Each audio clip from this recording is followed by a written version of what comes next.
వాట్సాప్లో ఏం పెట్టానంటే ఏషియా గ్రంథాన్ని చెప్తాను అనుకున్నాను, కానీ సమయం కుదురుబాటు అవ్వలేదు. కొన్ని కారణాల వల్ల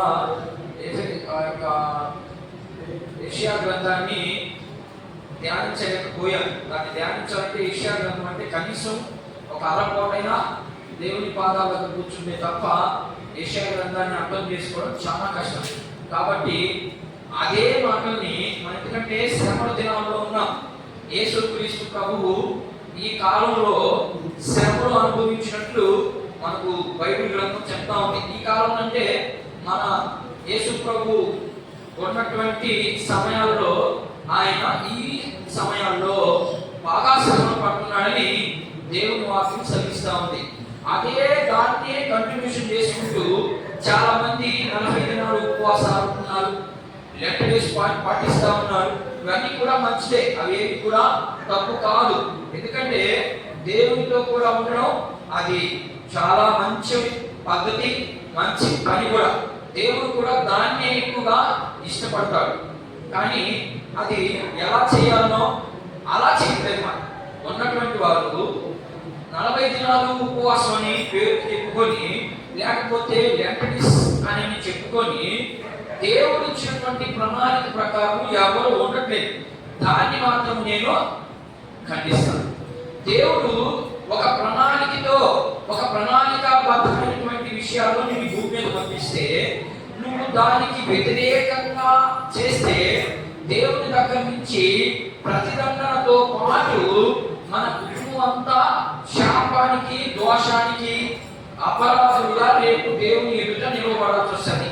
అందుకని మనము దేవుని యొక్క ప్రణాళిక, దేవుడు మనకి ఏదైతే చెప్పాడో, ఎలాగైతే జీవించమన్నాడో అలాగే జీవించడానికి సిద్ధపడమే మన ఉద్దేశం. దాన్ని తీసి పక్కన పెట్టి మనుషుల ఇష్టానుసారంగా మనుషుడు ఏదనుకుంటే అదే చేసుకుంటూ వెళ్ళిపోతా ఉన్నాడు. కానీ ఒక దినం దానికి మనము లెక్క చెప్పవలసిన వారమై ఉన్నాం. ఇది మాత్రం మనసులో పెట్టుకోండి. ఇంతలో ముందు భాగాన్ని ముగించారు, రెండవ భాగాన్ని పెడుతున్నాం. రెండవ భాగము ఎఫెసీయులకు రాసినటువంటి పత్రిక, ఎఫెసీయులకు రాయబడినటువంటి పత్రిక 1వ అధ్యాయము 7 నుంచి 10 వచనాలు మనందరం కలిసి చదువుతున్నాం. అక్కడ చాలా విషయాలు ఉన్నాయి. నేను మీకు ఈ ఎఫెసీ పత్రికను కూడా రోమా పత్రిక అయిపోయినా లేకపోతే ఎబ్రీ పత్రిక అయిపోయినా కూడా అది మళ్ళా కంటిన్యూషన్ గా మొదటి నుంచి చెప్పేదానికి ప్రయత్నం చేస్తాను. ఇది ఈ రోజు ఈ భాగాన్ని, ఎందుకంటే ఉన్నటువంటి పరిస్థితిని బట్టి ఈ శ్రమల కాలంలో యేసు ప్రభు ఎలా, ఏంటి, ఆయన ఎందుకు రావాల్సి వచ్చింది అనే విషయాలు మనం కొన్ని తెలుసుకుందాం. ఇప్పుడు ఎఫెసీయులకు రాయబడినటువంటి పత్రిక 1వ అధ్యాయము 7 నుండి 10 వచనాలు మనం చదువుకొని, అందులో 7వ వచనంలో 3 విషయాలు ఉన్నాయి. దాంట్లో ఒక్క విషయాన్ని మాత్రమే మీకు ఈరోజు తెలియపరిచేదానికి నేను ఆల్రెడీ సిద్ధపడి ఉన్నాను. చదువుతాను.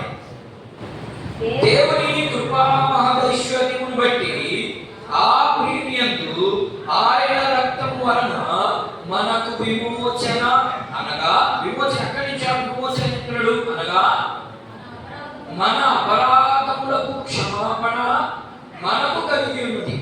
కాలము సంపూర్ణమైనప్పుడు జరగవలసిన ఏర్పాటును బట్టి ఆయన తన దయా సంకల్పము చొప్పున తన చిత్తమును కూర్చిన మార్గము మనకు తెలియజేసి మనకు సంపూర్ణమైన జ్ఞాన వివేచన కలుగుటకు ఆ కృపను మన ఎడల విస్తరింపచేసెను. ఈ సంకల్పమును బట్టి ఆయన పరలోకములో ఉన్నవే గాని భూమి మీద ఉన్నవే గాని సమస్తమును క్రీస్తునందు ఏకముగా సమకూర్చవలెనని తనలో తాను నిర్ణయించుకొని, చిన్న ప్రార్థన చేసుకున్నాం. ఏం నిర్ణయించుకున్నాడంటే ఆయన ప్రణాళిక చూడండి ఎలా ఉందో. తనలో తాను నిర్ణయించుకున్నాడంట. ఎప్పుడు?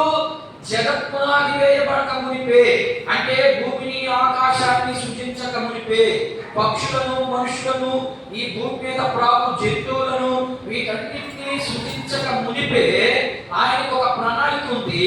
ఆ ప్రణాళిక ఎప్పుడు చేశాడు అంటే ఈయన నిత్యత్వంలోనే చేసుకున్నాడు. మనం ఆది కాండంలో నేను చాలా వర్తమానాలు చెప్పుకున్నాను. ఆది కాండం మీరు వింటే ఆది అంటే ప్రారంభంకు ముందు ఏం జరిగింది, ప్రారంభం ఈరోజు ఏ నుంచి వచ్చింది, ప్రారంభము కాకముందు ఏం జరిగింది, ఆ విషయం కూడా మీకు నేను చెప్పడం జరిగింది. నిత్యత్వం అంటారు దాన్ని. ప్రారంభం, ఆది అంటే ప్రారంభం. ఈ ప్రారంభానికి ముందు ఏం జరుగుతా ఉంది అంటే నిత్యత్వంలో ఉన్నారు వాళ్ళు. ఆ నిత్యత్వంలోనే నిర్ణయించుకున్నటువంటి ప్రణాళిక. ఈ ప్రణాళికని మనం ఎలా అర్థం చేసుకుంటున్నాం, మనం ఎలా జీవిస్తున్నాం అనేది కొంత మనం ఈరోజు కొంత మనం ప్రయత్నం చేద్దాం నేర్చుకునేదానికి, బైబిల్ని కొంచెం స్టడీ చేసేదానికి. నేనైతే చాలా ఇష్టపడతాను బైబిల్ స్టడీ చేసేదానికి. ఎందుకంటే చాలా విషయాలు మనకు తెలియనటువంటి విషయాలు చాలా దొరుకుతా ఉన్నాయి దీంట్లో. మనమేమో ఒకటి అనుకుంటాం, కానీ తీరా చూడగలిగితే దాని అర్థం మారిపోతా ఉంది. మనం అనుకున్న అర్థం అక్కడ ఉండట్లేదు. మనం ఏమనుకుంటాం అంటే సరే చిన్న ప్రార్థన చేసుకుని మనం ముందుకు వెళ్ళడం. మనం ఏమనుకుంటున్నాం అక్కడ అనేది మనం చూద్దాం. ప్రేమ కలిగిన తండ్రి, కృప కలిగిన దేవ, ఈ చివరి పునరుద్ధాన దినములో, మార్చి మాసము చివరి పునరుద్ధాన దినములో మీరు మాతో మాట్లాడబోచున్నందుకై నేను స్తుతిస్తూ ఉన్నాను. వీళ్ళందరూ ప్రభా వారి వారి పనులు ముగించుకొని మంచి ఫలములు ఫలించి యుగ యుగాలు నీతో కూడా ఉండాలని వీళ్ళందరూ కూడా నాయన త్వరగా నీ మందిరానికి వచ్చి ఇంతవరకు ఆరాధించారు. ఇంతవరకు నాయన చప్పట్ల ద్వారా, వాయిద్యుల ద్వారా, చక్కని స్వరముల ద్వారా నేను ఎంతో మహిమపరిచారు. కనుక నిబిడలతో ఈ దినం మీ యొక్క ప్రణాళికాబద్ధమైనటువంటి విషయాలు తెలియపరిచి అందులో ఉన్నటువంటి సత్యాన్ని మాత్రమే మేము నేర్చుకుని సర్వసత్యంలోనికి నడిపించే మార్గము మీరు మాత్రమే మాకు సిద్ధపరచమని సలహాలు చెప్పి ఈ ప్రార్థన మా కొరకు తిరిగి రానైన యేసుక్రీస్తు నామములో ప్రార్థించి స్తుతించి గణపరిచి అతి మిక్కిలిగా వినయముతో బ్రతిమలాడి పొందుతున్నాము తండ్రి, ఆమేన్. చదవబడినటువంటి వాక్య భాగంలో నుంచి కొన్ని విషయాలు మనం నేర్చుకున్నాం. నేను చెప్పాను దీంట్లో చాలా విషయాలు ఉన్నాయి. ఈ 7వ వచనంలోనే చాలా విషయాలు ఉన్నాయి. నేను అన్ని విషయాలు చెప్పేదానికి వీలు పడదు, ఎందుకంటే చాలా సమయం అవుతుంది. మీకు క్షుణ్ణంగా అర్థమయ్యేదానికి నేను సింపుల్ గా దీన్ని మీకు అర్థమయ్యేదానికి చెప్తాను. ఇక్కడ మొదటిగా ఏం కనబడతా ఉంది, విమోచన. విమోచన అంటే సర్వసాధారణంగా అర్థం ఏంటంటే విడిపించుట. విమోచన అంటే విడుదల కలుగుట. ఉదాహరణకి మీకు అర్థమయ్యేదానికి, ఎవరైనా బాగా శ్రమలో ఉన్నారు అనుకో, ఆ శ్రమలో నుంచి ఎవరైనా వచ్చి వారిని విడిపిస్తే దాన్ని విడిపించుట, లేకపోతే విమోచించబడ్డాం, లేదా మేము ఆ పాపంలో నుండి బయటకు వచ్చేసాం, దాన్ని విమోచన అంటాం. అర్థమైందా? విమోచన అంటే మనం అర్థం చేసుకునే భాషని, కానీ బైబిల్ అలా చెప్పట్లేదు.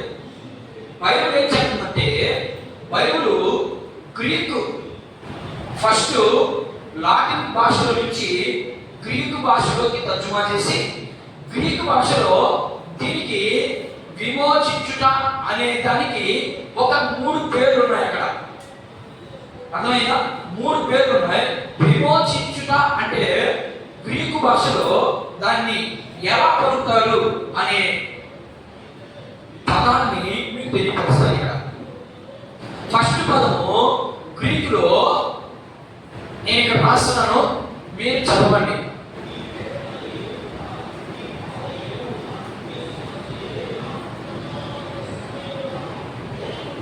ఆ పదము అపో లుట్రోస్. గుర్తుపెట్టుకోండి, అపో లుట్రోస్ అనే పదము గ్రీకులో రాయబడి ఉంది. బైబిల్ గ్రంథంలో ఉన్నటువంటి మాట ఏంటంటే, మనం అనుకున్నట్టు విమోచించుట అంటే అర్థమైతే విడిపించుట. విడిపించుట అంటే సులభంగా విడిపిస్తారా? విడిపించాలి అంటే అంత తేలిక అది. దాన్ని పౌలు గారు ఎఫెసీ సంఘంలో ఉన్నటువంటి విశ్వాసులకి లేదా ఆ ప్రాంతంలో ఉన్నటువంటి ప్రజలకి వివరిస్తూ పాత నిబంధనలో ఉన్నటువంటి పద్ధతిని చూపిస్తా ఉన్నాడు. పాత నిబంధనలో గ్రీక్ మరియు రోమన్, ఈ ఇద్దరు కలిసి పరిపాలించే సమయంలో పౌలు గారు సువార్త చెప్తా ఉన్నాడు. ఈ రోమన్ కల్చర్ని తప్పనిసరిగా పాటించాలి. అర్థమైందా? మనం భారతదేశంలో ఉన్నాం. భారతదేశంలో ఉన్నాము అంటే మనకు కూడా భారతదేశంలో ఉన్నటువంటి కొన్ని చట్టాలు మనము పాటించాలి. అలా పాటించగలిగితేనే నిన్ను ఈ ఊరిలో ఉండిస్తారు. లేకపోతే ఈ దేశంలో ఉండిస్తాను, లేదు నేను అలా ఉండను అంటే నిన్ను పంపించేస్తాను. అదే ఇక్కడ అపోలోస్ అంటే దాని అర్థం ఏంటంటే మీరు మీరు అక్కడే మీరు రాసుకోవచ్చు, వెల చెల్లించి విడిపించుట. అర్థమైనా? ఆయన జాగ్రత్తగా ఉండాలి. ఈ మాటలు చాలా విలువైనటువంటి మాటలు. ఏంటంట? వెల చెల్లించి, అర్థమైనా, విడిపించుట. వెల చెల్లించి విడిపించుట. ఈ మాటలు ఎందుకు చెప్తున్నాడు వాడికి అనేది మీకు లోపలికి పోయిన తర్వాత అర్థమవుతుంది. ఇప్పుడు ఏం అర్థం కాదు. అర్థమైనా? నేను లోపలికి వెళ్ళిన తర్వాత ఆ మాట ఎందుకు చెప్తున్నాడు, నేను మీకు ఎందుకు చెప్తున్నాను, మనం అర్థం చేసుకున్నాను ప్రయత్నిద్దాం. ఇది మొదటి మాట. ఏంటంట? అపోలోస్ అంటే అర్థం ఏంటంటే వెల చెల్లించి విడిపించుట. మరి రెండవ మాట, ఇంకొక మాట ఉంది. ఇంకొక మాట ఏంటంటే ఇదే గ్రీక్ లో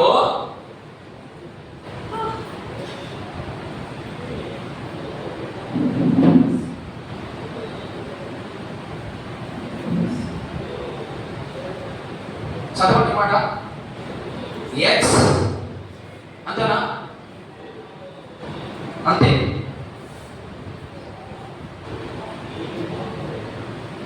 ఎక్స్ అగరజో. అర్థమైనా? ఎక్స్ అగరజో అంటే దీని అర్థం ఏంటంటే బయటికి విడిపించుట.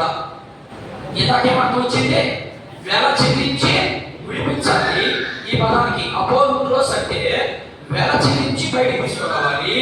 రెండవ మాట ఏంటంటే ఎక్స్ అగరజో అంటే బయటికి తీసుకొచ్చుట. బయటకంటే ఏడో గుంట్లో పడిపోయినాడు అనుకుందాం, మీకు ఇవన్నీ ఉదాహరణ వస్తాయి. ఈ గుంట్లో నుంచి బయటికి తీయడమే దాని అర్థం. అర్థమవుతుందా? ఇవన్నీ మీకు బైబిల్లోనే దొరుకుతాయి, నేను మీకు చూపిస్తాను. మూడవది లుట్రోస్. పుట్టి లుట్రోస్ ఇక్కడ ఉంది కదా, ఇంతే. పుట్టి లుట్రో. లుట్రోస్ ఈ పదం ఉండదు, మళ్ళీ ఈ అక్షరం ఉండదు. లుట్రో. అర్థమైందా? మూడవ పదము లుట్రో. ఈ పదానికి అర్థం ఏంటంటే లుట్రో అంటే వెల చెల్లించినందున, ఏంటంట? వెల చెల్లించినందున విడిపించుట. మీకు అర్థమవుతుందా? ఇప్పుడు మూడు విడిపించుట గురించి చెప్పాను. ఏంటంటే ఒకటి విడిపించుట, వెల చెల్లించి విడిపించుట. రెండవది గుంట్లో ఉన్నటువంటి వ్యక్తిని బయటికి తీసుకురావుట, రెండవ మాట. మూడవ మాట డబ్బులిచ్చి కొనుక్కొని రావుట, అంటే వెల చెల్లించి తీసుకురావాలి. అర్థమైనా? ఇప్పుడు ఈ మూడు పదాలు మీరు బాగా గుర్తుపెట్టుకోనండి. నేను ఇప్పుడు మన అంశంలోనికి వెళ్తాను. మన అంశం ఏంటి ఈరోజు? మన అంశం ఏంటి చెప్పండి ఆయన. విమోచించుట రాశారు కదా, ఇక్కడ రాసేదంతా అంశం. దాంట్లో నుంచి పాయింట్ చెప్తాను, అది మీరు గుర్తుపెట్టుకోండి. మన అంశము విడిపించుట. అలాగే ఇప్పుడు మూడు పదాలకి మూడు విషయాలు చూపించాను. అయితే వాటన్నిటితో మాకేం పని అని నేను ప్రశ్న మీకు రావచ్చు. దానికి నేను జవాబిస్తాను. మనుషులు పాపములో పడిపోయాడు, దాని నుంచి బయటికి రాలేకున్నాడు. రెండు, లోకంలో పడిపోయాడు. మూడు, సాతాను యొక్క బంధకాల్లో ఇరుక్కుపోయి ఉన్నాడు. నాలుగు, లోకంలో కలిసిపోయాడు. ఎన్ని ఉన్నాయి ఇక్కడ? నాలుగు కనబడతా ఉన్నాయి. మొదటిది పాపంలో పడిపోయాడు, దాంట్లో నుంచి విడిపించాలి అన్న. నేను చెప్పేది బాగా అర్థమవుతుందా? జాగ్రత్తగా వినండి. ఇక్కడ ఏం చెప్తున్నానంటే ఎక్కడి నుంచి విడుదల అనే దానికి ఎక్కడున్నాడయ్యా మనుషుడు అంటే ఈరోజు పాపంలో ఉన్నాడు. రెండు, లోకంలో ఉన్నాడు. మూడు, సాతాను చేతిలో ఉన్నాడు. నాలుగు, లోకంతో పాటు వీడు జీవిస్తాడు. ఎవరు? విడిపించబడినటువంటి వ్యక్తి. యేసుక్రీస్తు రక్తము ద్వారా విడిపించబడిన మనిషి కూడా ఈ లోకంలో మిక్స్ అయిపోయి తిరుగుతా ఉన్నాడు. అలాంటప్పుడు పౌలు గారు దాన్ని చూసి పౌలు ఏం చెప్తున్నాడయ్యా అంటే, ఇదిగో మిమ్మల్ని విడిపించేదానికి ఎవరు రావాలి? ఒక వ్యక్తి రావాలి. ఆ వ్యక్తి స్త్రీ గర్భంలో నుంచే రావాలి. ఎటువంటి పడితే దేవుడుగా ప్రత్యక్షమయ్యి ఇగో మీ పాపాలను క్షమించబడ్డాయి అని అంటే కుదరదు. కాబట్టి అదంతా కూడా స్త్రీ గర్భంలో నుంచి వచ్చినటువంటి వ్యక్తే విడిపించాలి మనల్ని. ఎక్కడి నుండి విడిపించుట. మీకు ఒక ఉదాహరణ చెప్తుంది. ఎక్కడి నుండి విడిపిస్తాడు అంటే, ఆ రోజుల్లో రోమన్ గ్రీక్ ఆ రాజు పరిపాలించే కాలంలో ఒక బజార్ ఉండేది. మనం బజార్ అంటాం కదా, మనం ఇప్పుడు మన బజార్ అన్ని వస్తువులు దొరుకుతాయి కదా, అలాగే బానిసలకి ఒక బజార్ ఉండేది అక్కడ. బానిసలు అంటే 12 సంవత్సరాల నుండి 12 సంవత్సరాల వయసు నుండి ఇంచుమించు 100 సంవత్సరాలు లేదా 99 సంవత్సరాలు, 100 సంవత్సరాలు మనిషి సామాన్యం బతకలేడు కాబట్టి, లేకపోతే ఒక 90 అనుకున్నాం ఉదాహరణకి, 90 సంవత్సరాల వయసు కలిగిన వాళ్ళు ఆ బానిస బజార్లో ఉండేవారు. ఉంటే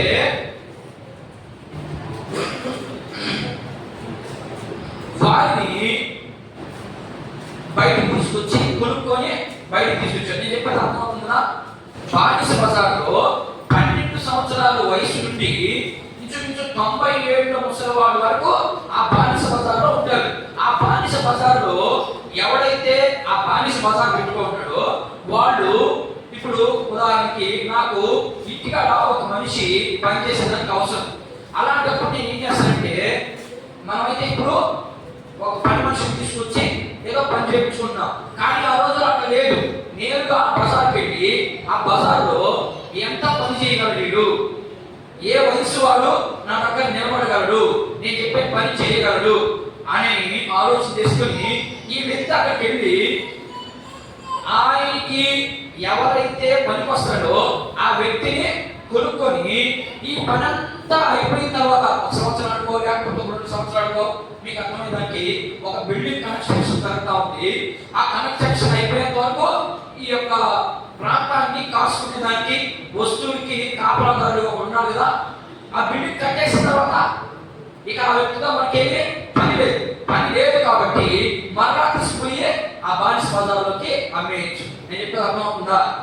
కొనుక్కోవచ్చు, నా పని అయిపోయిన తర్వాత మరలా తీసుకుపోయి అదే బజార్లో అమ్మేయచ్చు. ఓకేనా? అర్థమవుతుందా?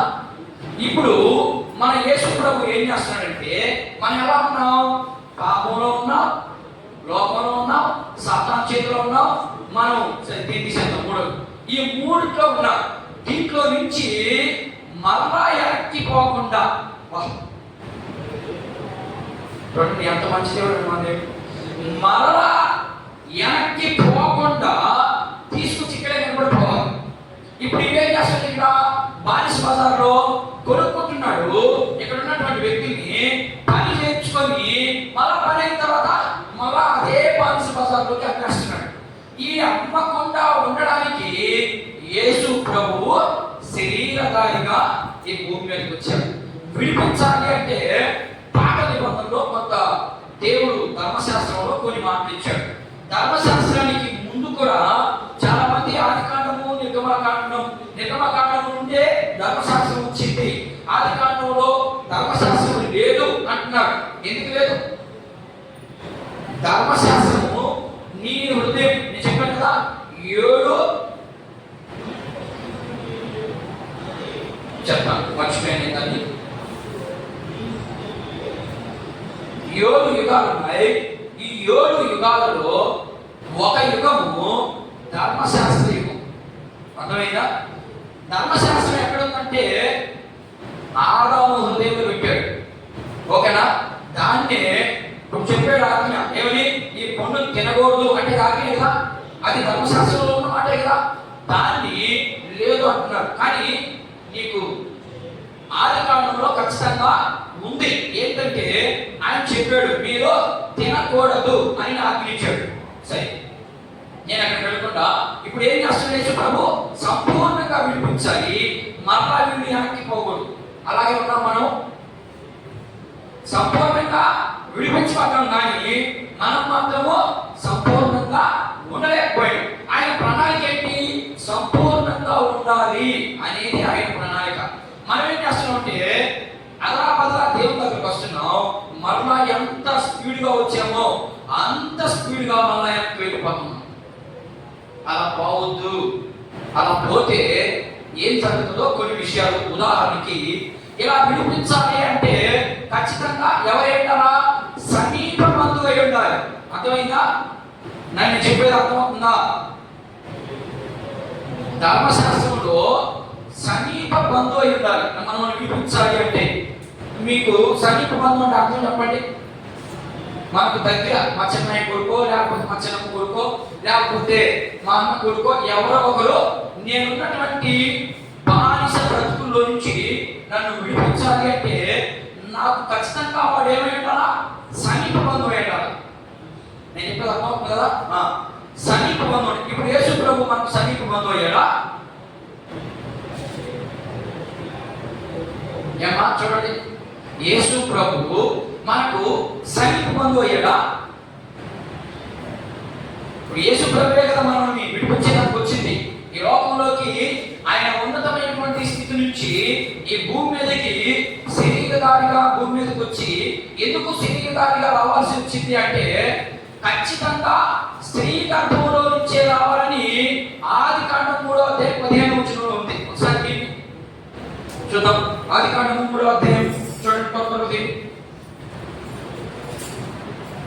ఆదికాండం 3:15 ఒకసారి చూడండి. మరియు నీకును స్త్రీకిని నీ సంతానమునకును ఆమె సంతానమునకును వైరము కలుగజేసెను. అది నిన్ను తల మీద కొట్టును. ఇక్కడ ఏం కనబడుతుందంటే ఆదాముకి, నేను అక్కడికి వెళ్ళినప్పుడు చెప్తాను, ఆదాము ఎలా అది మోసం చేసింది, ఎలా విడిపించాడు దేవుడు, యేసుక్రీస్తు ప్రభు ఎలా బలియాగమయ్యాడు ఆ రోజు, దానికి సాదృశ్యం ఏంటి అని నేను చూపిస్తాను. ఇక్కడ ఎవరైనా సమీప బంధువు ఉండాలి.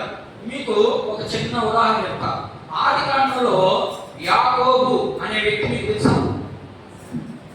ఆదికాండంలో యాకోబు అనే వ్యక్తి ఉన్నాడు, అవునుగా? ఆ యాకోబు అనే వ్యక్తికి ఎంతమంది పిల్లలు? 12 మంది పిల్లలు. మీకు తెలుసా? ఈ యాకోబు ఐగుప్తులో ఉన్నప్పుడు కరువు వచ్చింది. అర్థమైనా? కరువు వచ్చినప్పుడు ఇప్పుడు ఏం చేశాడు ఆయన? కరువు వచ్చింది. కరువు వస్తుందనే యాకోబు వాళ్ళ 12 మంది పిల్లలు పిలిచి, మరి బాబు మాకు ఐగుప్తులో కరువు వచ్చేసింది, ఇదిగో కనానులో మీరు వెళ్ళి అక్కడ బాగా పుష్కలంగా, కనానులో తెగులు వచ్చింది, కనానులో కరువు వచ్చింది, ఐగుప్తులో మాత్రము పుష్కలంగా పంట ఉంది, మీరు వెళ్ళి ఐగుప్తుకి పంటను కొనుక్కోరండి అని చెప్పాడు. వీళ్ళు సరే మొత్తానికి బయలుదేరి. దీనికి ఒకసారి ఆదికాండం 42 చూద్దాం. మీకు అట్లా చెప్పడం కన్నా చదివిస్తే బాగుంటుందని నా ఉద్దేశం. 42 ఆదికాండము 42 ఆయన 37 నుంచి చూద్దాం ఒకసారి. ఆదికాండము 42 అధ్యాయము 42 అధ్యాయము 2వ వచనం. మరియు అతడు చూడుడి ఐగుప్తులో ధాన్యమున్నదని వింటిని మనము చావకుండా బ్రతుకున్నట్లు మీరు అక్కడికి వెళ్ళి మన కొరకు అక్కడ నుండి ధాన్యము కొనుక్కురని చెప్పగా యోసేపు 10 మంది అన్నలు అయినను ఇతనికి హాని సంభవించనేమో అని యాకోబు యోసేపు తమ్ముడగు బెన్యామీనును అతని అన్నలతో పంపినవాడు కాడు. ఇక్కడ ఏం జరిగిందంటే మీకు 50 నిమిషాలు చదువుకుంటారు. అవి మీకు అర్థం కాదని నేనే మీకు సింపుల్గా అర్థమయ్యేదానికి చెప్తాను. ఆ అధ్యాయం అంతా చదవండి. మీరు ఆ అధ్యాయం అంతా చదివితే నేను చెప్తున్నంత అందులోనే ఉంది. ఏం జరిగిందంటే కనానులో కరువు వచ్చేసింది. కరువు వచ్చేసిన తర్వాత వీళ్ళు ఐగుప్తుకి పోయి వాళ్ళ నాయన ఏం చెప్పాడంటే, ఒరే నాయన మనం చచ్చిపోతాము, ఇక్కడ ఏం దొరకట్లేదు, కాబట్టి మీరు వెళ్ళి ఐగుప్తులో చాలా పంట బండి ఉంది, అక్కడికి వెళ్ళి మన డబ్బులు రోకలు అంటారు, డబ్బులు కాదు రోకలు అంటారు, రోకలు ఇచ్చి మీరు అక్కడి నుంచి కొనుక్కోరండి, దాన్ని కొనుక్కోరండి అని చెప్పాడు. వీళ్ళందరూ వెళ్ళిపోయారు. ఎవరు ఎంతమంది ఉన్నారు ఆయనకి పిల్లలు? 12 మంది పిల్లలు ఉన్నారు కదా. అందులో ఏషేపు లేడు. ఎందుకు లేడు? ఏషేపు గుంట దోసేసాడు కదా. గుంట దోసేసి వీడు కళ్ళ తినేవాడు, నేను చాలా మంది విషయం అంటాడు, వీడు కళ్ళ తినేవాడు, వీడికి మేము సాధించి పడతామా, వీళ్ళందరూ కలిసి వాడిని గుంటలో దూసేసిన తర్వాత వాడిని ఇస్లామీయులు వాడిని ఎత్తుకెళ్ళిపోతాడు. ఎత్తుకెళ్ళిపోయిన తర్వాత ఐగుప్తులో చాలా శ్రమలు పడతాడు, చాలా కష్టాలు పడతాడు. ఆ ఐగుప్తుకే ప్రధానమంత్రిగా ఉంటాడు. నేను చెప్పేది అర్థమవుతుంది కదా. ఇప్పుడు యోసేపు మిస్ అయిపోయాడు. నీకు ఎంతమంది ఉన్నారు? వాళ్ళు 11 మందే ఉన్నారు. అదే 11 మంది ఉన్నారు. నోరు తెరవండి. నీకు తెలిస్తే నేను కొంచెం ముందుకు వెళ్తాను, లేకపోతే నేను ఇంకా స్లో అవుతాను. 11 మంది ఉన్నారు. ఈ 11 మందిలో బెన్యామీను చివరివాడు. ఎవరు చివరివాడు?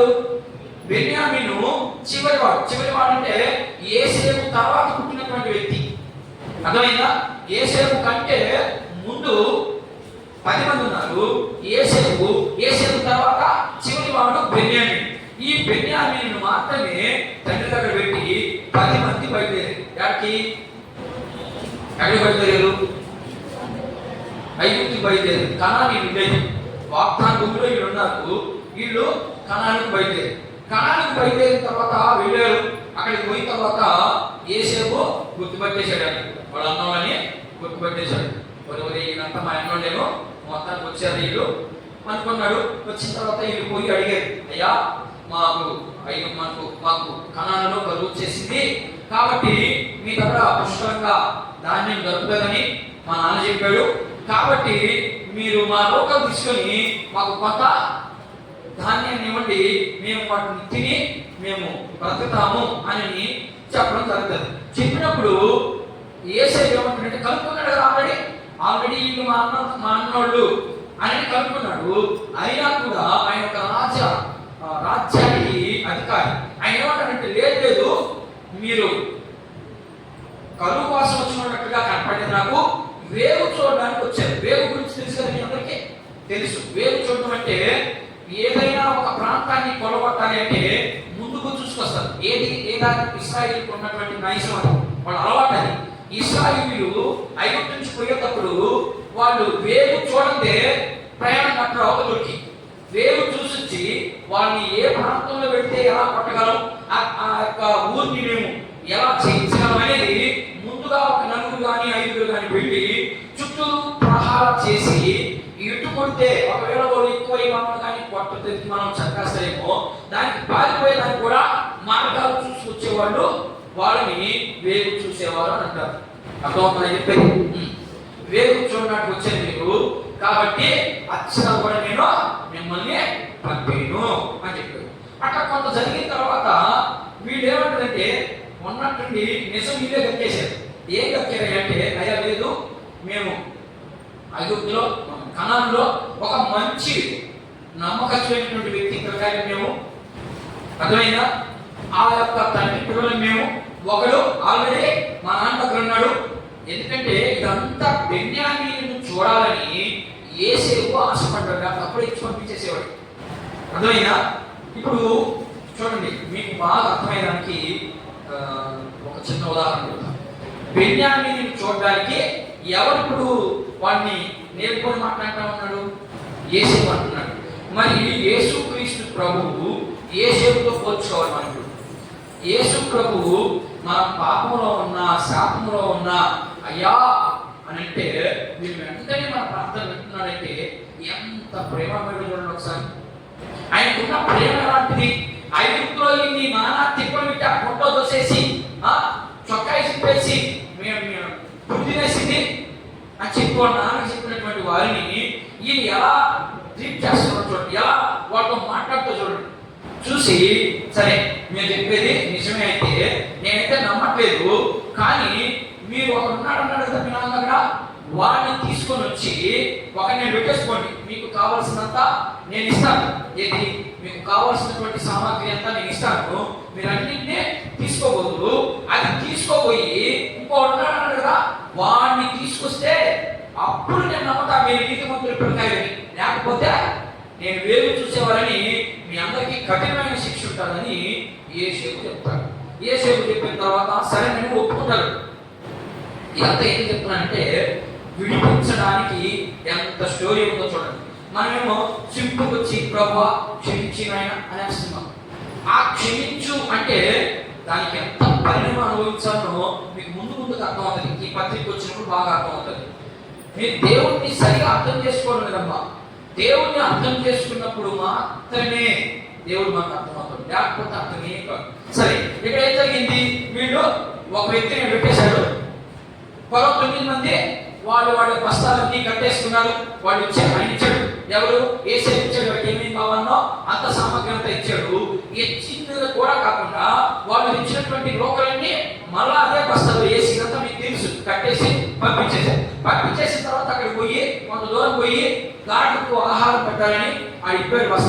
బస్తా ఇప్పితే అక్కడ లోకలు ఉన్నాయి, ఒలిమా లోకలు ఉన్నాయి. నా దేవుడు ఎంత చూడండి, నా దేవుడు అడిగిపోయాడు. ఇచ్చిన దేవుడు మా యేసు ప్రభు ఇచ్చింది. తండ్రి అయిన దేవుడు ఇచ్చాడు. వాడికి మనకు తండ్రి అయిన దేవుడు ఇస్తాడా? తండ్రి అయిన దేవుడు మాట ఏంటి? నువ్వు చంపితే ఇంకోటి నప్పడమే. మరి యేసు ప్రభు కాదే, వాటిని చంపడా? ఏం పర్వాలేదు, నువ్వు క్షమించాలన్నాడు. నేను మత్తయి సువార్త చెప్పేటప్పుడు చెప్తాను, ఇది క్షమించు అంటే దానికి చాలా రకాలు ఉన్నాయి. మనం పాప ప్రార్థన చేస్తాం కదా, నా రుణస్తులు క్షమించిన ప్రకారం మమ్మల్ని శోధన లేక దృష్టి నుంచి, దానికి చాలా రకం ఉంది. మనం సింపుల్గా చెప్పేసుకుంటాం పాప ప్రార్థన, దానికి చాలా హిస్టరీ ఉంది. సరే, దాన్ని అక్కడే కొంచెం చూద్దాం. అయితే ఇప్పుడు ఏం జరిగింది? నేను పోయాడు, ఇప్పుడున్నాడు, చూసిన దగ్గర కొంత కనబడింది. అందరూ ఎత్తుకెళ్ళిపోయి వాళ్ళ నాన్న దగ్గరికి పంపించారు. వాళ్ళ నాన్న దగ్గరికి పోయి అన్ని కుమ్మరించిన తర్వాత ఎవరు రోకలో వాళ్ళ బస్తాలోనే ఉన్నాయి. అన్ని బాగానే ఉంది. వాళ్ళ నాన్న కూడా చాలా సంతోషపడ్డాడు. పాప నా పిల్లలు పోయి తెచ్చి నన్ను పోషించడానికి చాలా కష్టపడ్డారు, బాగానే ఉందని అనుకున్న సమయంలో ఇప్పుడు రూబెన్ ఏమన్నాడంటే, నాన్న మేము పోయిన మాట వాస్తవేమో, కానీ అక్కడ ఉన్నటువంటి ఆ రాజు చక్రవర్తిగా ఉన్నాడు కదా, ఐగుప్తులో ఆయన ప్రధానమంత్రి అంటే రాజుతో సమానం. నేను రాజు అనే ఆ వాడుక భాషలో మాట్లాడుతున్నాను.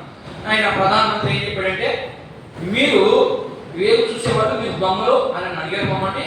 అప్పుడు మేము ఏం చెప్పామంటే, లేదు మేము ఒక నీతిమంతుని యొక్క కుమారుని, మా తమ్ముడు అక్కడ ఉన్నాడు అని చెప్పేసాము. ఇప్పుడు ఆయన ఏం చెప్పాడంటే, మీరు నిజంగా నీతిమంతు పిల్లలు అయితే ఆ వ్యక్తిని తీసుకొచ్చి నాకు చూపించి, అప్పుడు ఇంకొకటి ఉన్నాడు కదా, ఇప్పుడు 8 మంది వేరు, ఇంకొకటి ఉన్నాడు అక్కడ, వాడిని విడిపించుకోవాలంటే వీళ్ళు తీసుకోవాలి. ఎవరు తీసుకోవాలా? బెన్యామీని తీసుకోవాలి. బెన్యామీన్ ఎవరు? చివరివాడు అంటే యేసేపు బలిష్టం. యేసేపు తర్వాత పుట్టినటువంటి వ్యక్తి ఆయన, అందుకని చాలా ఇష్టపడ్డాడు ఆయన బెన్యామీన్. ఇప్పుడు యేసేపు ఏమన్నాడంటే, యాకోబు ఏమన్నాడంటే, లేదు నేను పంపిను. ఏమన్నాడు? నేను పంపిను. ఆల్రెడీ వీడికంటే ముందుతోనే చంపించేశాడు. వీళ్ళే చంపించేస్తే తెలుసు ఆయనకి. రెండోది, వీళ్ళు కూడా మీరు అక్కడ చంపించేస్తారు, ఏదైనా చేస్తారు, అందుకని నేను పంపించను. అదే కూడా చదివి ఆ మాట చదువు, ఒకసారి చదువు మాట.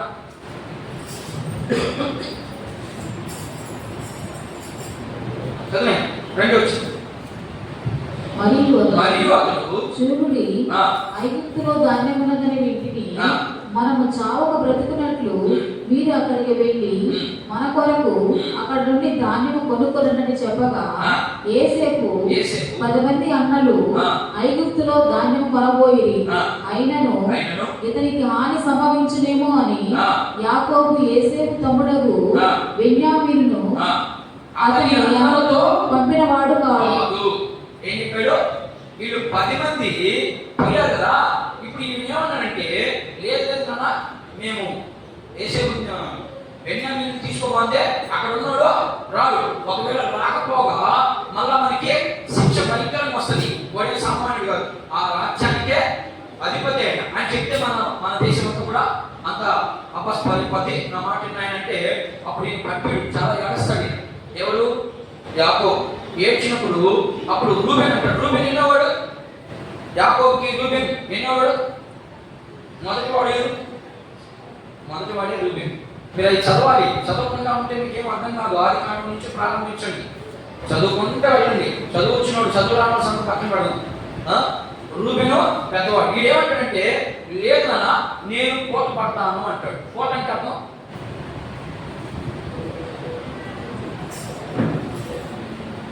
43 ఏళ్ళు చూడు, మీకు బాగా అర్థమవుతుంది. కోట పడతాను అంటాడు అక్కడ. యూదా తన తండ్రి అయిన ఇశ్రాయేలును చూచి ఆ చిన్నవానితో ఆ చిన్న పని నాతో కూడా పంపుము, ఆ. మేము లేచి వెళ్ళుదము. ఆ. అప్పుడు అప్పుడు మేమే కాదు, నీవును ఆ. మా పిల్లలను చావక బ్రతుకుదము. ఆ. నేను అతని గురించి ఆ. కూడబడదును. చెప్పాడా? ఏం చెప్పాడు ఇక్కడ? యూదా చెప్పాడు. ఇప్పుడు నేను ఇందాక ఏం చెప్పాను? రూబేన్ అని చెప్పాను. మనం 42 37 చదివా. 42 37. ఇప్పుడు ఇద్దరు వేశారు అక్కడ, వాళ్ళిద్దరు చదివే అమ్మ చదువు. అందుకు రూబేను నేను అతన్ని నీ ఎద్దుకు తీసుకొని రాకపోతే నా ఇద్దరు కుమారులను నువ్వు చంపవచ్చును. అతని నా చేతికి అప్పగించు. అతని మరలా నీ ఎద్దుకు తీసుకొని వచ్చి అప్పగించుతానని తన తండ్రితో చెప్పాడు. ఇక్కడ ఏం జరిగింది? రూబేన్ ఏమంటాడంటే, లేదు నాన్న, మేము కానీ పాకపోతే అనవసరంగా ఆ రాజ్యంలో ఉన్నటువంటి ఆ వ్యక్తి వచ్చి మమ్మల్ని అందరినీ నీతో సహా అందరినీ చంపేస్తాడైనా, ఖచ్చితంగా మేము పోవాల్సిందే, బెన్యామీన్ని తీసుకుపోయి ఆయనకి చూపించాల్సిందే అన్నాడు. ఈయన ఏమంటున్నాడు? నేను పంపినట్టున్నాడు కదా. ఇప్పుడు రూబేన్ ఏమంటున్నాడంటే, నాకు కుమారులు ఉన్నారు దగ్గర, ఆ కుమారుని నువ్వు ఏమైనా చేసుకోవచ్చు. అర్థమైనా? ఒకవేళ బెన్యామీని నీ దగ్గరికి తీసుకొచ్చి నేను అప్పగించకపోతే నా కుమారుని నువ్వు ఏమైనా చేసుకోవచ్చు. ఏమైనా అంటే చంపొచ్చు దాంట్లో కాదు. తండ్రి బాధ్యత ఖచ్చితంగా వీళ్ళే. తండ్రి ఏమైతే చెప్తాడో అది ఖచ్చితంగా చేయాలి. కోటపడేవాడు, విడిపించగలిగేవాడు. ఇప్పుడు నేను నిన్ను విడిపించాలి, నిన్ను విడిపించడానికి నువ్వు ఏం చేయాలి, అది ఇక్కడ ఆజ్ఞ. అలా ఉంది ఈ మాట. సరే అడిగాడు. అడిగిన తర్వాత ఈయన కొంత నొచ్చినాడు, నేను పంపినండి అట్లా అయితే ఏదో చెప్పాడు. తర్వాత మళ్ళా యూదా వీడు కూడా లేచి, లేదు నాన్న, ఒకవేళ అన్నమాట వెనక్లేదేమో, నువ్వు నా అంటే నిన్ను నాకు కూడా పిల్లలు ఉన్నారు, వాళ్ళు నువ్వు ఏది చెప్తే చేస్తారు, నువ్వు వాళ్ళు నీ ఇష్టం. వాడిని కానీ బెన్యామీని కానీ నేను తీసుకురాకపోతే నువ్వేమైనా చంపుకోవచ్చు అంటే అర్థము కత్తించడం, పడడం, గొలికెక్కించి చంపడం కాదు అక్కడ అర్థం. ప్రతి దానికి ఉపయోగించుకోవచ్చు అని అర్థం. చంపడం అంటే మనం ఇప్పుడు సంకాసం కావాలనుకుంటున్నాం కాదు. ఆ కాన్సెప్ట్ ఏముంది అనేది చూసుకోవాలి. నువ్వు ఏ విధంగా అయినా ఆయన్ని నువ్వు వాడిని వాడుకోవచ్చు అని చెప్పాడు. అని చెప్పిన తర్వాత సరే కొంత సమయం జరిగిన తర్వాత బెన్యామీని పంపించడానికి సిద్ధపడతారు. సిద్ధపడి వెళ్తారు. వీళ్ళంతా వెళ్ళి ఐదుగురు చూపిస్తారు. అదంతా వేరే ఇష్టం. ఇప్పుడు ఏం జరిగింది? విడిపించేదానికి ఎవరైనా సమీప బంధువైన. ఇది ఒక్క ఉదాహరణ. ఇప్పుడు అది జరిగింది కదా, కోటపడ్డాడు అంటే నేను వాళ్ళ కోసము, యాకోబు కోసము రూబేను పిల్లకాయలు కానీ యూదా పిల్లకాయలు కానీ చనిపోయేదానికి కూడా సిద్ధపడ్డారని అర్థం. ఇప్పుడు మనం ఎక్కడున్నాం? లోకంలో ఉన్నాం కదా, పాపంలో ఉన్నాం కదా. దానికోసం ఆయన ఎలా వచ్చాడు? సమీప బంధువుగా వచ్చాడు యేసుప్రభు. ఎలా సమీప బంధువు అయ్యాడు? దేవుడు డైరెక్ట్ గా వచ్చి మీ పాపాలన్నీ పోయినాయి అని చెప్పొచ్చు కదా. చెప్పడం అక్కడ చెప్పకూడదు. ఎందుకని? ధర్మశాస్త్రంలో ఉన్నటువంటి విధులు కొన్ని ఉన్నాయి.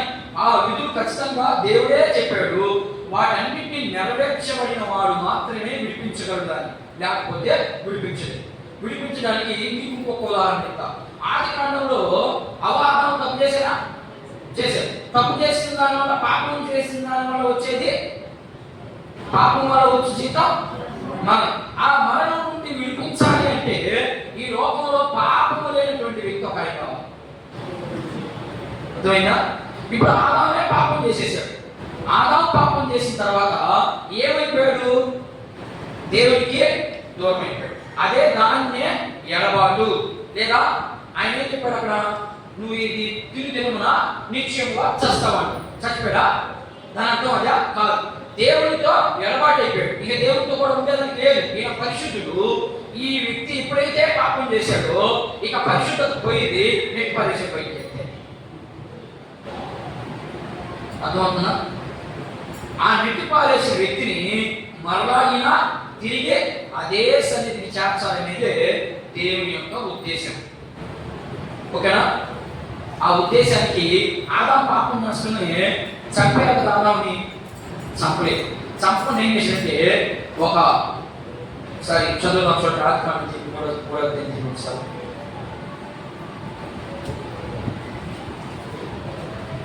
ఇరవై ఒక్క చదువు. ఆది కాండం 3:21. చదువు 21 3:21 సారీ 3:21 చదువు. దేవుడైన యెహోవా ఆదామునకును అతని భార్యకును ఆ. చర్మపు చొక్కాయలను చేయించి ఆ. వారికి తొడిగించెను. అప్పుడు ఆ. దేవుడైన యెహోవా ఆ. ఇదిగో మంచి చెడ్డలను ఎరుగునట్లు ఆ. ఆదాము మనలో ఒకటి వంటి వాడాయను. కాబట్టి అతడు ఒకవేళ తన చేయి చాచి ఆయన మన దేవుడు కాదు కానీ 13 వచ్చిన మంచిదా 13 వచ్చిన 3:13 అప్పుడు దేవుడైన యెహోవా స్త్రీతో నీకు చేసినది ఏమిటని అడుగగా స్త్రీ సర్పములను మోసపుచ్చినందున తింటిననెను. అందుకు దేవుడైన యెహోవా సర్పముతో నీవు దీన్ని చేసినందుకు పశువులన్నిటిలోను భూ జంతువులన్నిటిలోను నీవు శపింపబడిన దానిపై నీవు కడుపుతో ప్రాకుచు నీ బ్రతుకు దినములని మన్ను తిందువు. మరియు నీకును స్త్రీకిని నీ సంతానమునకును ఆమె సంతానమునకును వైరము కలుగజేసేదను. అది నిన్ను తల మీద కొట్టును, నీవు దానిని మెడల మీద కొట్టుదు అని చెప్పెను. ఆయన స్త్రీతో నీ ప్రయాసమును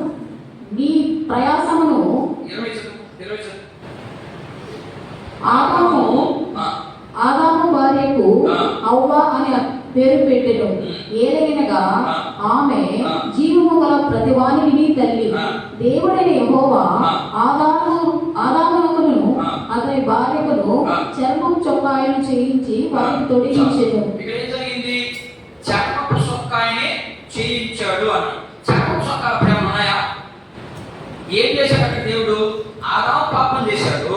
ఆ పాపానికి ఏం జరిగింది? బలిపోవాలి అంతే కదా. బలిస్తేనే పాపం పోయింది. ఆ రోజు నేను అసలు అర్థమవుతుంది. ఇది కొంచెం కన్ఫ్యూజన్ ఉంటుంది. ఇక్కడ కన్ఫ్యూజన్ అవ్వకండి. ఆదాము పాపం చేశాడు. పాపం చేసినప్పుడు ఏమొస్తున్నాడు? మరణం వస్తుంది అన్నాడు. మరణం రాలేదు ఆయనకి. దేవునితో ఎడబాటైంది. ఈ ఎడబాటు మరలా కలిపేదానికి ఎడబాటు అంటే తోసేసి ఇంకొక ఆదాము సృష్టించవచ్చు ఆయన. కానీ ఆయన ఉద్దేశం అది కాదు. వీళ్ళనే మళ్ళా నా సన్నిధి తెచ్చుకోవాలి. వీళ్ళు పాపం చేశారు. వీళ్ళు పాపాన్ని పోగొట్టేదానికి నేనేదో ఒక దాన్ని రక్త తర్పణ చేస్తే కదా ఆయనకి శాంతి వస్తుంది.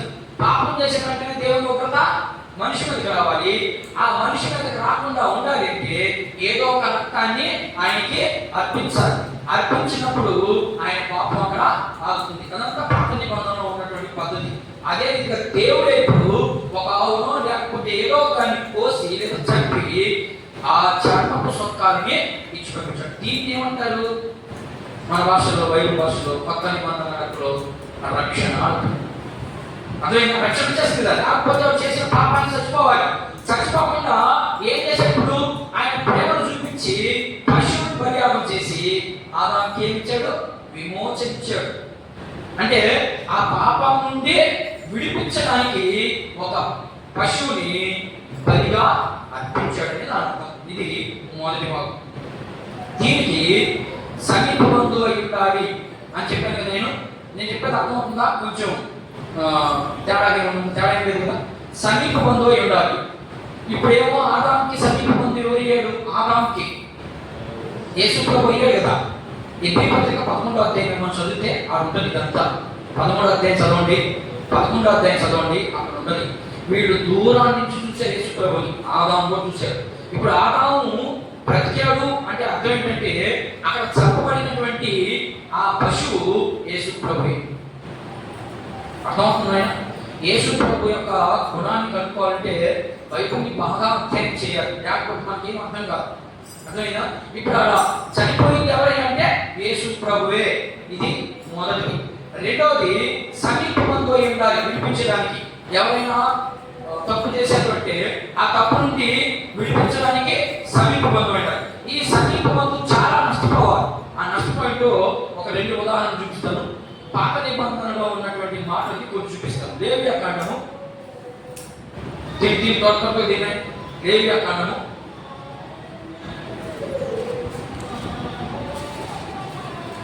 25వ అధ్యాయం చూడండి. అక్కడ దేవుడైన యెహోవా వాళ్ళకి ఇచ్చినటువంటి ఆజ్ఞ ఏంటో, అక్కడ ఏం జరుగుతూ ఉందో చూద్దాం ఒకసారి.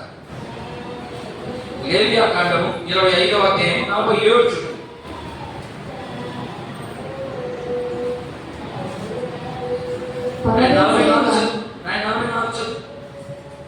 మీ చుట్టుపక్కల ఉన్న జనములలో నుండి దాసులను కొనవచ్చు. అన్నయ్య నేను ఇలా చెప్పాను కదా, బానిస బజార్లో నుంచి కొనవచ్చు. మనం దేనికి బానిస అయిపోయినాం? పాపానికి, సాతానుడికి, లోకానికి బానిస అయిపోయినాం. ఇదే మాటని మనం క్రొత్త నిబంధనలు అయితే, ఇవి పాత నిబంధనలు అయితే ఇక్కడ ఏం చెప్తున్నాడు? మీరు పైనుంచి చదవాలి, టైం సరిపోదు. అందుకని ముఖ్యమైనటువంటి వచ్చిన మాత్రమే మీకు చెప్తాము. చదివే అదే మనం మీ చుట్టుపక్కల ఉన్న జనుల నుండి దాసులను కొనవచ్చు, మీరు కొనుక్కోవచ్చు. ఆ కొనుక్కునే వ్యక్తి ఎలా ఉన్నానో కింద రాసి చదివే. మరియు మీ మధ్య నివసించు పరదేశులను మీ దేశంలో వారికి పుట్టిన వారిని కొనవచ్చును. వారు మీ సొంతగుదురు. మీ తరువాత ఈ సంతతి వారికి స్వాస్థ్యముగా ఉండునట్లు మీరు ఇట్టి వారిని స్వతంత్రించి కొనవచ్చును. వారు శాశ్వతముగా మీకు దాసులగుదురు. కానీ ఇశ్రాయేలులైన మీరు సహోదరులు గనుక ఒకరి చేత ఒకడు కఠిన సేవ చేయించు కొనకూడదు. పరదేశే గాని మీ యొద్ద నివసించువాడే గాని ధన సంపాదనను చేసుకున్నప్పుడు అతని యొద్ద నివసించు మీ సహోదరుడు బీదవాడై మీ యొద్ద నివసించు ఆ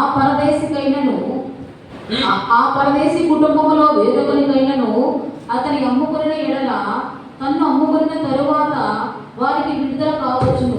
వారి సహోదరుల్లో ఒకడు వారిని విడిపించవచ్చును. వాని పినతండ్రియే గాని పినతండ్రి కుమారుడే గాని వాని వంశంలో వాని రక్త సంబంధియే గాని వారిని విడిపించవచ్చును.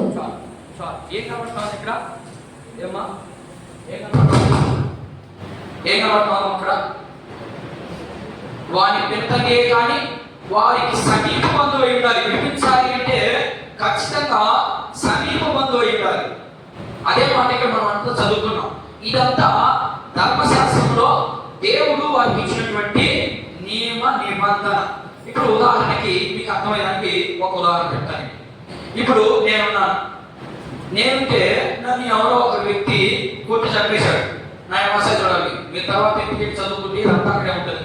ధర్మశాస్త్రం అంతా ఇదే చెప్తుంది. నన్ను ఎవరో ఒకరు కొట్టి చంపేశాడు. చంపేసిన తర్వాత ఇప్పుడు నన్ను చంపిన వ్యక్తిని ధర్మశాస్త్రం ఏముంది?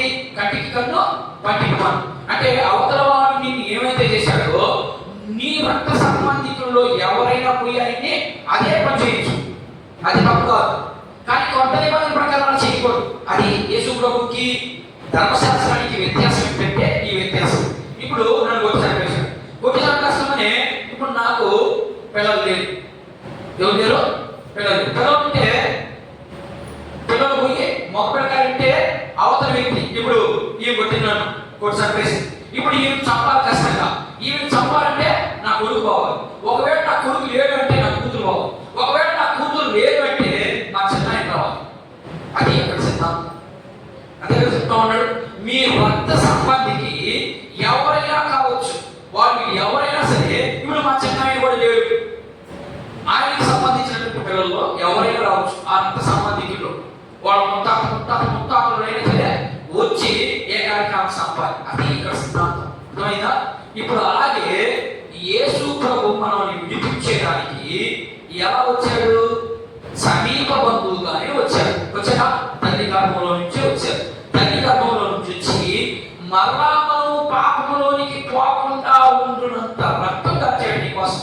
కానీ అక్కడైతే పాత నిబంధన అయితే ఒక్క పశువుని చంపేసి దాన్ని ఆ రక్త తర్పణ చేసేసిన తర్వాత నీకు తాత్కాలికంగా విమోచనించింది. మరలా నువ్వు పాపం చేసేదానికి అధికారం ఉంది. పాపం చేస్తావు. కానీ ఇక్కడ యేసు ప్రభు నిన్ను విడిపించడానికి ఆయన మరలా అదే పాపంలోకి వెళ్లకుండా ఉన్నంత విలువ పెట్టుకున్నాడు. నిన్ను విడిపించాడు. ఆయన రక్తానికి ఉన్నంత విలువ అంత గొప్పదని దాని అర్థం. అక్కడ ఇంకా కొన్ని మాటలు చూద్దాం. 49 చదివేవా? 49 చదువుకుంటారా? నిదానంగా చదువుకుంటారా? ఎలా విడిపించాలని చెప్పింది ఉందో లేదో చూద్దాం అక్కడ. వాని పినతండ్రికే గాని నేను చెప్పానా, నేను నా కుమార్తెలు లేకపోతే ఇప్పుడు ఎవరికి పోయింది ఆ బాధ్యత? చెన్నాయికి పోయింది. అర్థమైందా? ఇప్పుడు నేను చెప్పాను, నాకు పిల్లలు లేరు, నాకు పిల్లలు లేకపోగా ఇప్పుడు నన్ను చెప్పినటువంటి వ్యక్తిని చంపాలి అంటే ఇప్పుడు ఆయన ఎవరు రావాలి? పాత నిబంధన సిద్ధాంతం మీకు తెలుసు కదా, ఏంటది? అక్కడ నేను చచ్చిపోతే నా భార్యకి పిల్లలు లేకపోతే ఇప్పుడు ఎవరు చేసుకోవాలి నా భార్యకి పెళ్లి?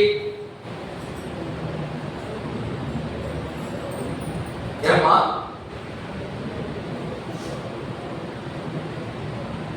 అట్లా మర్చిపోయారా? నేను చచ్చిపోయానమ్మా, నేను చచ్చిపోయిన మా ఆయన పిల్లలు లేరు, పిల్లలు లేకపోతే ఇప్పుడు నా భార్యని ఏం చేసుకోవాలి?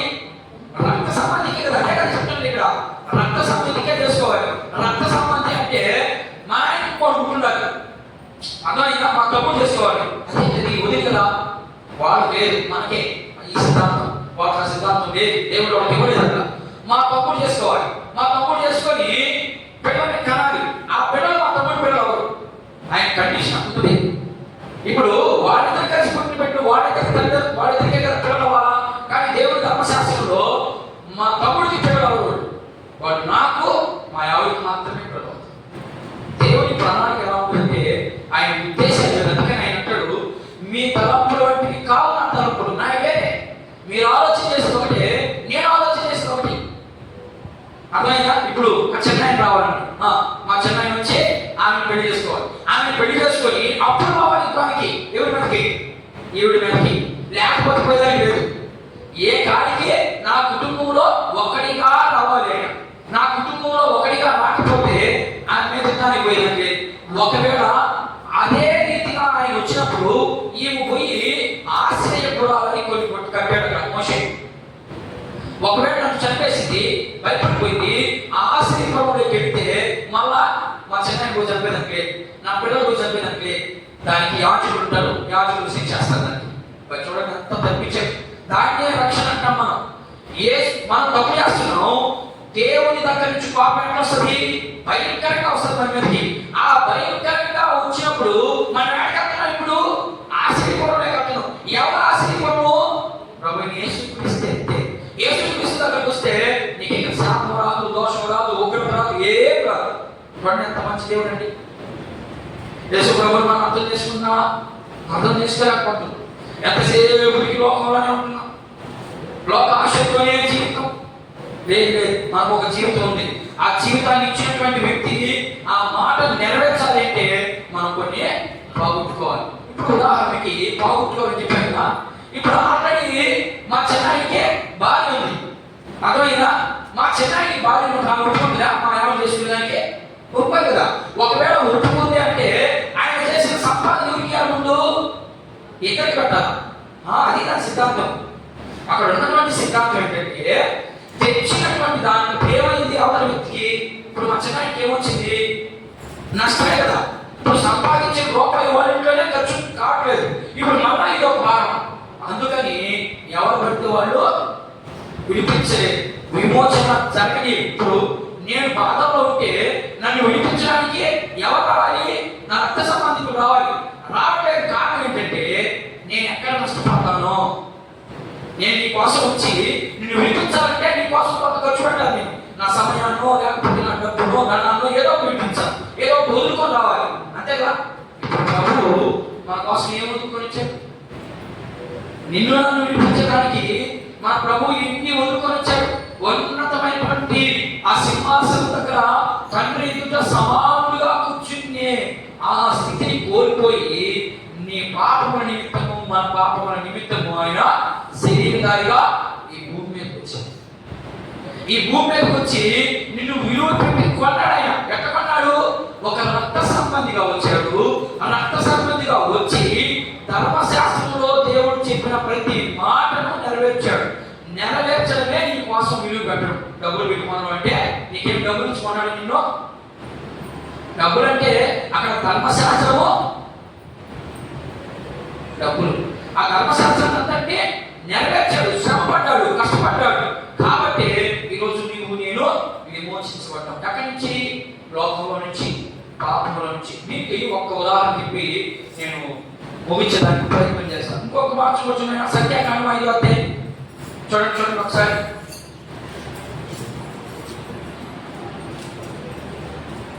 సంఖ్యాకాండం 5వ అధ్యాయం 6, 8 చదువు త్వరగా.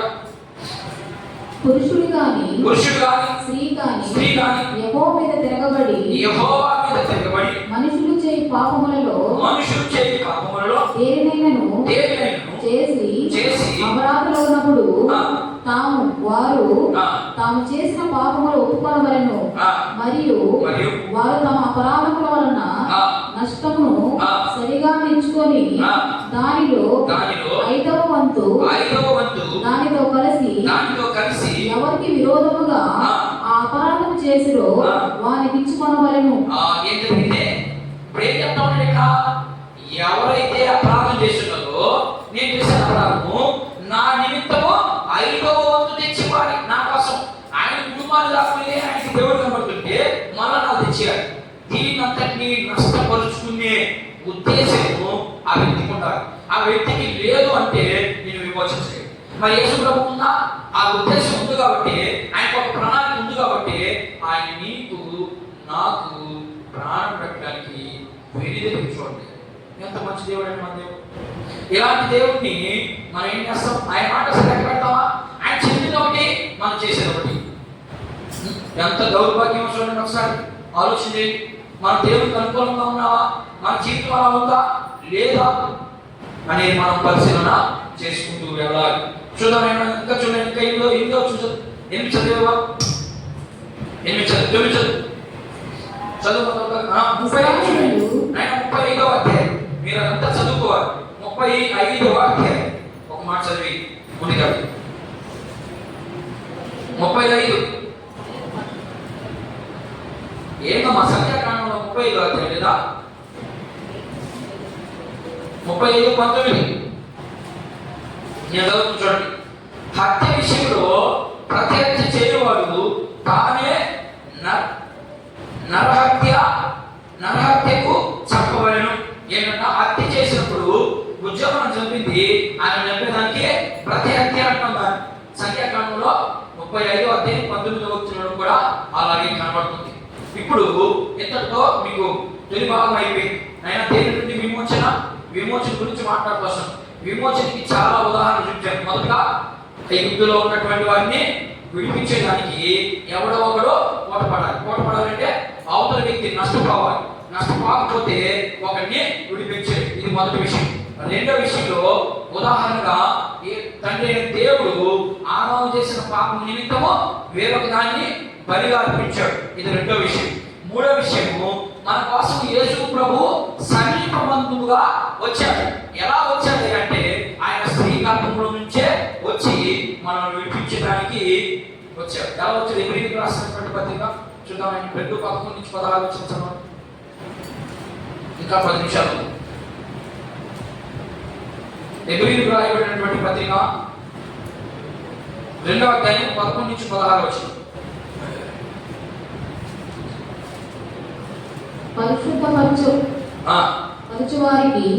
పరిశుద్ధపరచబడు వారికి అందరికీ ఒకటే మూలము.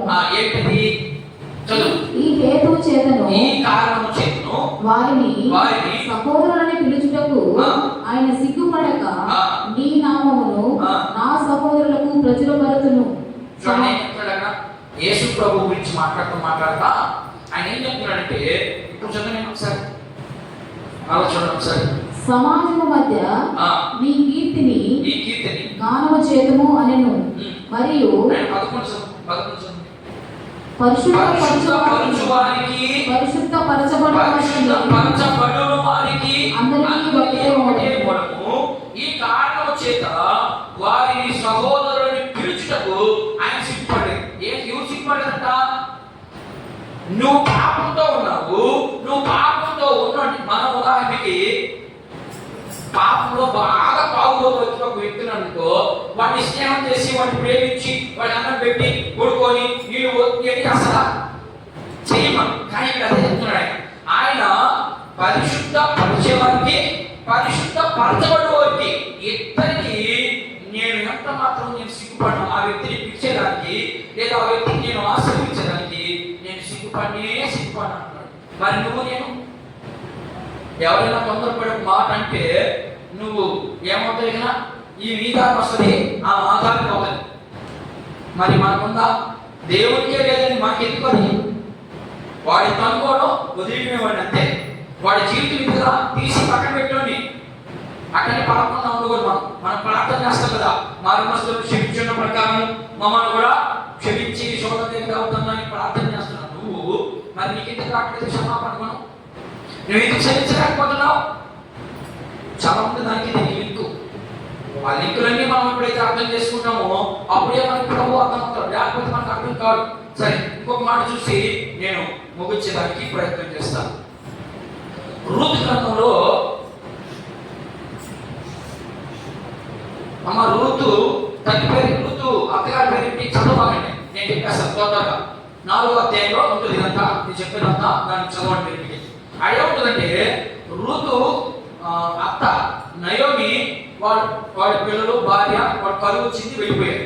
వెళ్ళిపోయిన తర్వాత ఇక్కడ ఉన్నటువంటి పొలాన్నంతటిని అమ్మేసి వాళ్ళు ఎక్కడికి వెళ్ళారు? మోయాబు దేశానికి వెళ్ళిపోయారు. ఇదంతా అమ్ముకొని వెళ్ళిపోయారు. అక్కడికి పోతానే ఇక్కడ బాగా పంట పడుతున్నాయని వర్షం పడిందని తెలిసింది. అక్కడికి పోయింది, అంతా నష్టపోయింది. భర్తలు పోగొట్టుకుంది, పిల్లలు పోగొట్టుకున్నారు, ఆస్తి ఎక్కువైన సొమ్మంతా అయిపోయింది. మళ్ళా వస్తుంది వాళ్ళ ఊరికి. ఎక్కడికి వస్తుంది? యెరూషలేముకి వస్తుంది. అర్థమైనా? యెరూషలేముకి వచ్చిన తర్వాత ఆ దగ్గర ఏముంది? ఏంటంతా అయిపోయింది. అయిపోయిన తర్వాత ఇప్పుడు ఆమెను రక్షించాలి అంటే సమీప బంధువులే అయి ఉండాలి. ఆమెని రక్షించడం అంటే భోజనం పెట్టడం కానీ లేదా సగటు ఇవ్వడం కానీ ఇదంతా సమీప బంధువు మాత్రమే చేయాలి. ఇప్పుడు వాడు ఒక సమీప బంధువు ఉన్నాడు, ఆమెకు సంబంధించినటువంటి బంధువు ఒక ఆయన ఉన్నాడు. ఆ బంధువు దగ్గరికి ఈమె వెళ్ళింది. వెళ్ళి ఏడా బాబు నేను వచ్చేసాను, నా పరిస్థితి ఏంటి అని అంటే వాడు నేను నా వల్ల కదా నాయన, నేను నాదే చూసుకోలేకున్నాను అని అనేస్తాడు. అనేసిన తర్వాత ఇప్పుడు ఏ కాడికి సమీప బంధువే అయి ఉండాలి. ఇప్పుడు బోయాజు ఎక్కడో దూరమైనటువంటి మనిషి, దూర బంధువు. ఎట్లా అంటే వాళ్ళ అమ్మోళ్ళు లేకపోతే వాళ్ళ అమ్మోళ్ళు ఎవరు తరపున ఒకరవ బంధువు. ఇప్పుడు బోయాజు దగ్గరికి పొమ్మన్నది ఎవరు? నయోమి చెప్పింది రూతుకి, ఇదిగో మనకు సమీప బంధువు ఒకడు ఉన్నాడు, ఆయనే బోయాజు. ఆయన దగ్గరికి వెళ్తే ఖచ్చితంగా నిన్ను చేస్తాడు. మనకి వెళ్ళిన మొన్నటిదాకా నిన్న మొన్నటిదాకా మనం ఏడున్నాం? మోయాబులో ఉన్నాం, పాపంలోనే ఉన్నాం. పాపంలో నుంచి పాపం చేసినట్టు రానికూడదు ఇంటికి. మా దేవుడు రానిచ్చాడు కదా. నువ్వు ఎప్పుడైతే వెనక్కి తిరిగి విరిగిన హృదయంతో పశ్చాత్తాపంతో దేవుని దగ్గరికి వస్తే నేను వెంటనే ఆయన ఏం చేశాడు? కౌలించుకున్నాడా? తప్పిపోయిన కుమారుడు మనకు తెలుసు. తప్పిపోయిన కుమారుడు వెళ్ళాడు, వస్తుందనే ఏం చేశాడు? వాడు స్నానం చేయలేదు, కప్పు కొట్టుకుంటా ఉన్నాడు. అయినా కూడా పోయి కౌలించుకొని గుర్తు పెట్టాడు. ఏమండి అంత ప్రేమ ఏంటి? మనమంటే ఎందుకంత పిచ్చి? ఆయన యొక్క ఉద్దేశం. అయితే బోయస్ ఏం చేశాడంటే నేను పోయాడు. ఇప్పుడు చదివాను ప్రకృతి మాట చదివేసి మనం ముగి చేసుకున్నాం. వృత్తి గ్రంథము 4వ అధ్యాయం మొదటి చదివాను, 3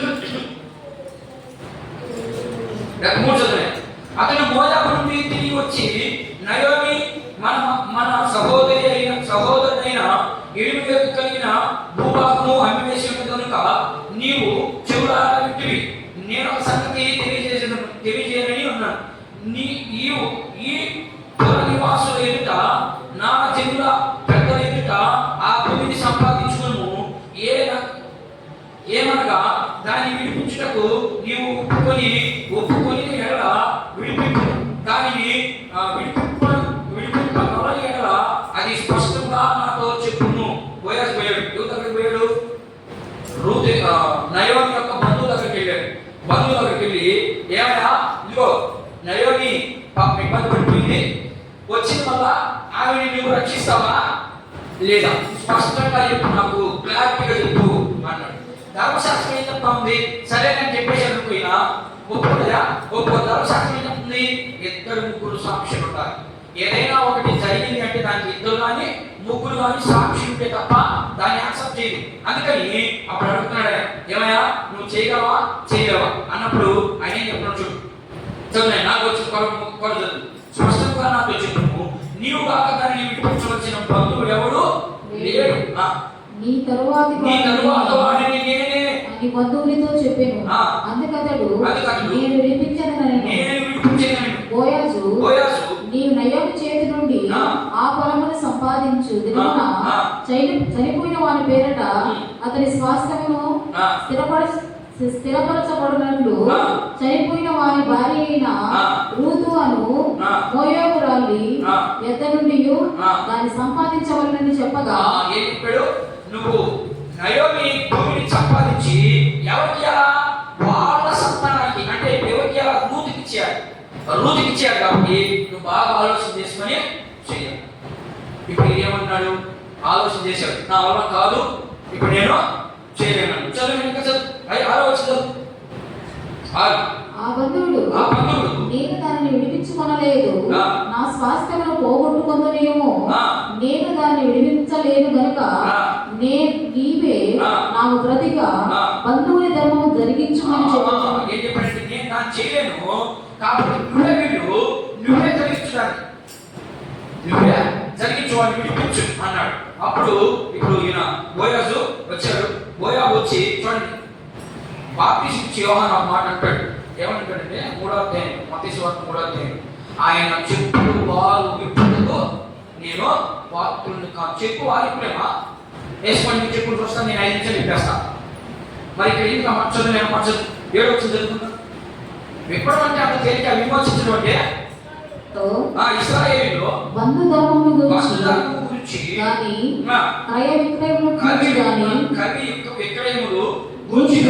ప్రతి సంగతిని స్థిరపరచుటకును పూర్వమున జరిగిన మర్యాద ఏదనగా ఒకడు చెప్పులు తీసి ఇక్కడ చూడండి జాగ్రత్తగా ఒకడు చెప్పులు తీసి తన చెప్పులు తీసి తన పొరుగు వారికి ఇచ్చుటే ఈ పని ఇశ్రాయేలులో ప్రమాణముగా ఎంచబడిను. ఆ బంధువుడు నీవు దానిని సంపాదించుకొనుమని బోయాజుతో చెప్పి తన చెప్పు తీయగా బోయాజు ఎలీమెలెకును కలిగినది యావత్తును కిల్యోనుకు మగిలోనుకును కలిగిన యావత్తును నయోమి చేతి నుండి సంపాదించుదని నేనందుకు మీరు ఈ దినమున సాక్షులై ఉన్నారు. ఏం చెప్పాడా? బోయాజు విడిపించాడా? చెప్పులు ఇప్పాడు. కానీ బాప్తిసం ఇచ్చి యోహాను మత్తయి సువార్త ఒక మాట చెప్పి ఈ యొక్క మాట చెప్పి నేను ముగిస్తాను. చూడండి, మత్తయి సువార్త 3వ అధ్యాయం. విడిపించాడా? ఎంత నష్టపోయాడు బోయాజు ఏమ్మా? అందులో ఎవరు? ఈమెవరు? బోయాజుకి ఆల్రెడీ పెళ్లి అయిపోయినటువంటి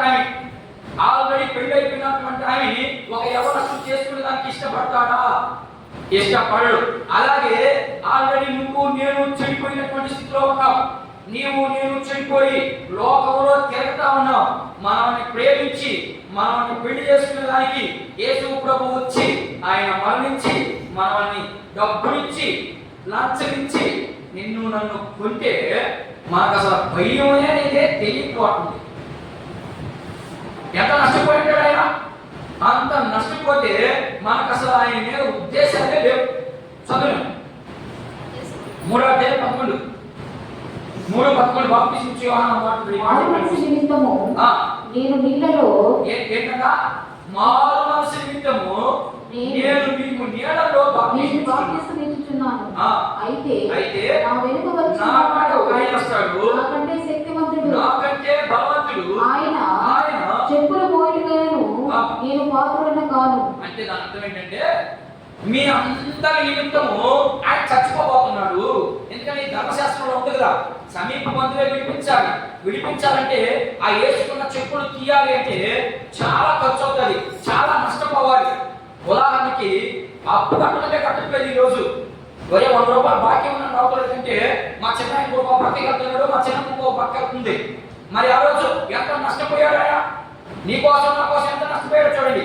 చెప్పుల వారు విప్పుటకు నేను పాపుని కాను అంటే ఆ పని నేను చేయలేను. ఒక్క మాట ఒప్పేసుకున్నాడు. నన్ను విడిపించడానికి ఆయన ఎంత శ్రమ పడుతుంటాడో ఒకసారి ఊహించండి, ఒకసారి ఆలోచించి. ఆయన ఏమంటున్నాడు బాప్తిస్మం చేయాలంటే, నేను ఆ పని చేయలేదయ్యా, ఆ పని చేయడానికి ఒక ఆయన వస్తాడు నాకంటే శక్తివంతుడు. అంటే ఆ శ్రమను తట్టుకునే శక్తి ఆయన కాదు. ధర్మశాస్త్రంలో ఉన్నటువంటి ప్రతి మాటని నెరవేర్చగలిగే గొప్ప వ్యక్తి ఆయనే. కాబట్టి మీరు ఏం చేయాలంట? పైన చదివాము, మారు మనసు కలిగి జీవించండి. మారు మనసు అనేది ఏంటో మనకు పూర్తిగా తెలియదు. అక్కడికి అందుకు కళ్ళు మూసుకుంటే మీకు అర్థమైంది అనుకుంటున్నాను. మీరింటికి మీకు చెప్పినంతా చదవండి, రూతు గ్రంథం అంతా చదవండి.